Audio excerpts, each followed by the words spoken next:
Okay, let's unpack this. Malaysian politics. It's famously volatile, isn't it? Definitely.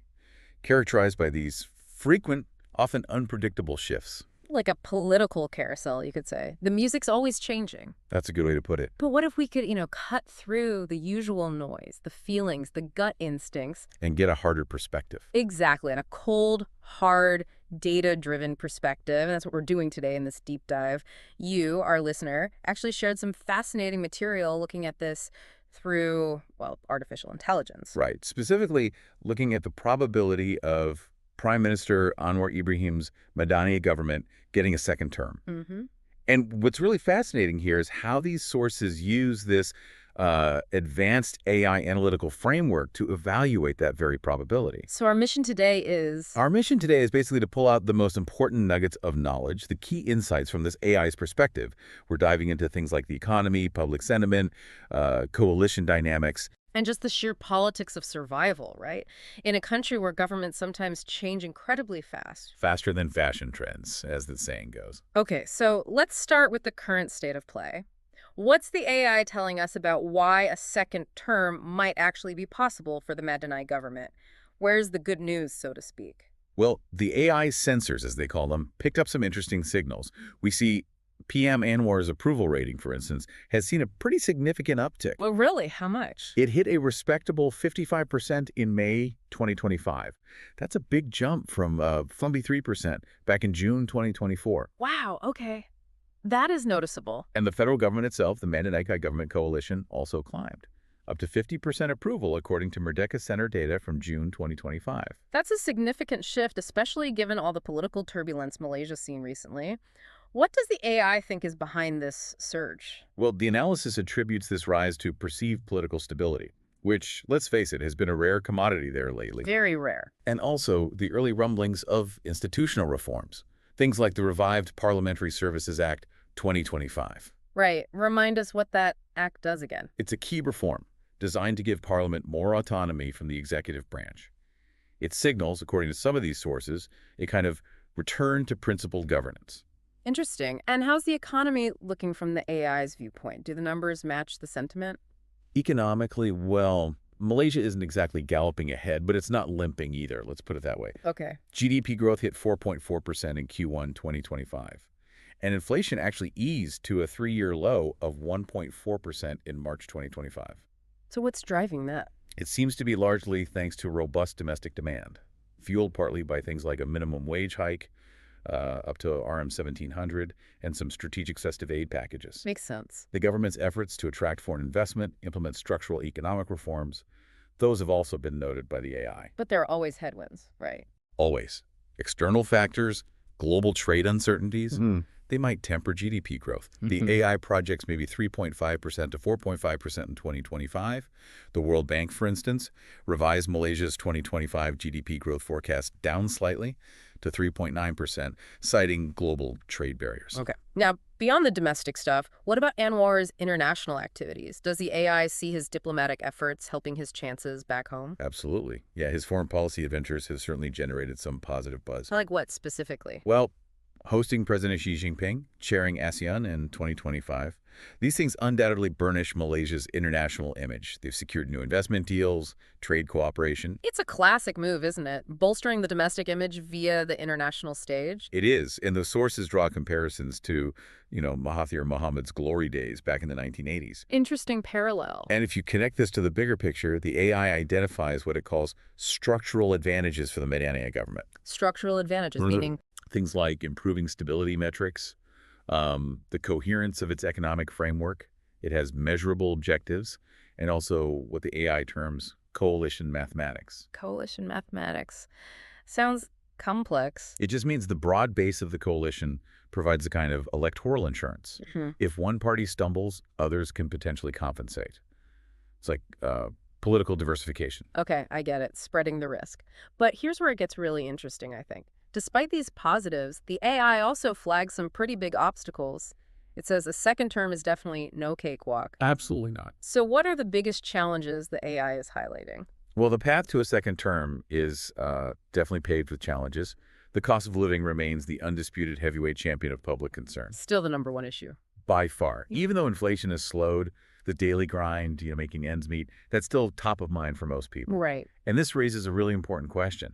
How will the government handle its planned subsidy changes? Specifically, the rationalization for RON95 fuel. That's the main petrol grade everyone uses, right? Exactly.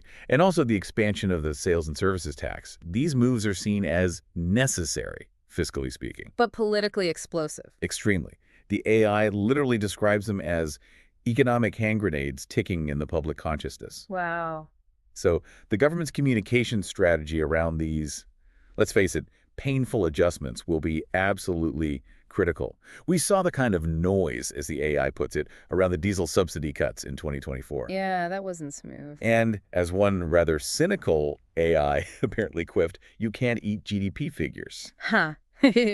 True enough. The AI also mentioned something called the reformasi paradox. Now, Anwar's rise was all about reformasi, this promise of major institutional reform. So why is it a paradox? Precisely. Because the pace of those reforms has been criticized as, well, glacial, too slow. Ah, okay. There have been recent controversies, too, like the reduced prison sentence for a prominent figure, the dropping of corruption charges against another. These have raised eyebrows. Disillusioning the base. Exactly. Disillusioning segments of that core reformist voter base. Yes. Bercy, the election watchdog group. Yes. They reportedly gave the government an F grade for its slow reform progress. So this narrative is emerging. Pragmatism without purpose. And that risks alienating the very people who brought Anwar to power. And corruption perception is still a big deal electorally. Hugely significant. The AI models show corruption perception indices remain a really strong predictor of electoral outcomes in Malaysia. Now, you mentioned the coalition structure earlier. The AI calls it a political potluck, a coalition of coalitions. Is that diversity seen mainly as a weakness? Or does the AI see potential strength there too? That's a good question. The analysis primarily frames it as a source of fragility, actually. This potluck, it says, was born out of necessity, not natural affinity. Like a shotgun wedding. Kind of. It's described as less a government and more a carefully managed family reunion. Okay, I see the problem. This inherent fragility, the constant need to compromise, the potential for internal clashes, it makes long-term stability feel like a perpetual tightrope walk. Any examples? Yeah, the 2025 PKR elections, that's Anwar's own party, apparently exposed deep rifts with charges of nepotism flying around. Ouch. And a defection from UMNO, another key coalition partner to PKR, further strained those internal ties.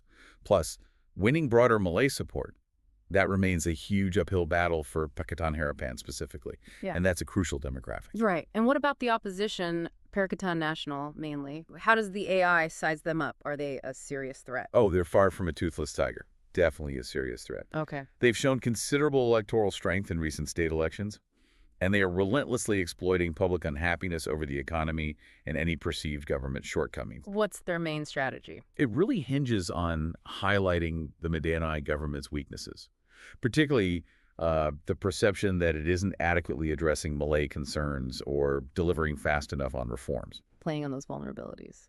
Exactly. They're like the perpetually disgruntled ex-partner, always ready to point out flaws. Yeah. Their focus on economic pain, corruption allegations, Malay nationalist rhetoric Yeah. that resonates, particularly with rural voters. And they even push back on reforms. Yes, even their rejection of a proposed two-term limit for prime ministers, framing it as un-Islamic, that taps into certain conservative sentiments. Okay, so when the AI crunches all this data, the positives, the negatives, the coalition maths, the opposition threat, what's the bottom line? What's the probability score? Right, the bottom line. Based on its comprehensive analysis, the AI states pretty confidently that the MADANI government's chances of securing a second term are, quote, not negligible, but also not guaranteed. Hedging its bets a bit. Well, it gives a number. It assigns a preliminary probability score of 55%. 55%, okay. But with a margin of error of plus or minus 7.3%. And it stresses this is not a prediction. It's a probabilistic assessment based on current data trends. Understood. So what factors could push that probability up towards a second term? Key things would be sustained economic performance, effectively communicating those unpopular but necessary policies we talked about. The subsidy rationalization, for example. Exactly. Also, coalition resilience, presenting a united front and delivering on tangible reforms, especially around corruption and institutional integrity. And conversely, what could tank their chances? Lead to just a single term? An escalating cost of living crisis would be major. Further missteps on the Reformasi agenda, big internal coalition fractures. If the potluck falls apart. Right. And the opposition gaining significant ground, particularly among Malay voters. Now, beyond these factors, the AI mentions something intriguing. X factors that make AI weep. Variables that mess up the models. Yes, these are the things that make precise prediction incredibly difficult, even for sophisticated AI. That sounds fascinating. What kind of X factors confound even AI? Is it just the human element? It's partly human, partly systemic. One is what the AI calls the chaos theory of ethnic politics. Small shifts, minor incidents involving racial rhetoric can trigger massive electoral swings. It's very sensitive. Hard to model that sensitivity. Very. Then there's the fragmentation paradox of the opposition. Right now, fragmentation might suggest they're less effective. But Malaysian political history shows alliances can shift incredibly fast. Think Sheraton move. Right, the 2020 government collapse came out of nowhere for many. Exactly. Realignments can happen faster than you can predict. Then, of course, there are global economic wildcards, a major recession, for example. No algorithm can fully foresee that. And finally, There's the Anwar factor itself. Decades in opposition means he has immense experience, but also carries baggage. He has the political survival instincts of, well, that cat with 9 lives, as they say. but can personal resilience translate into electoral success again? That remains the open question for the AI. Can he convert that personal resilience into sustained, broad electoral support? It really is fascinating that even with petabytes of data, the AI admits it struggles with Malaysian politics. Why is it such a uniquely tough nut to crack? The AI itself uses some pretty colorful language. It calls Malaysian politics the quantum physics of political science, Quantum physics. or even inherently AI-resistant.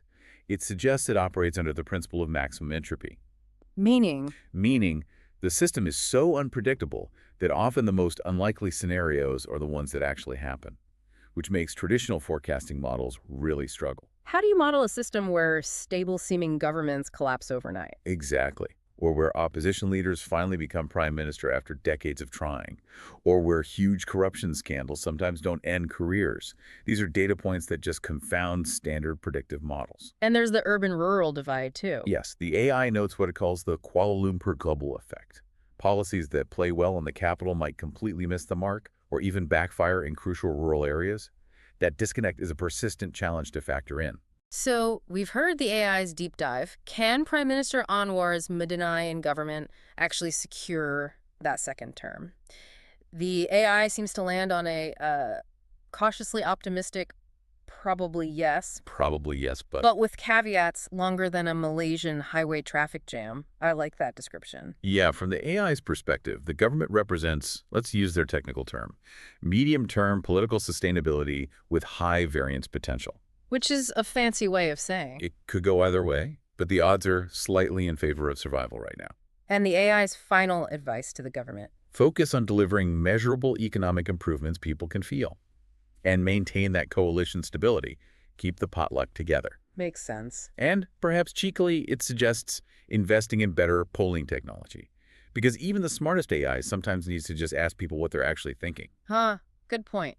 So ultimately, for you, our listener, this deep dive really shows something, doesn't it? Whether Madani defies the odds or, succumbs to the monsoon of Malaysian politics. Its quest for a second term isn't just about policy spreadsheets and GDP figures. No, it's about navigating this incredibly fluid political landscape, where public perception shifts like a river, and the smallest ripple can sometimes trigger a tsunami. The core challenge is convincing the Malaysian people that their efforts genuinely are for the betterment of everyone. And not just another dramatic episode in that grand, bewildering, and quite entertaining Malaysian political carousel. Something for you to mull over as you go about your day.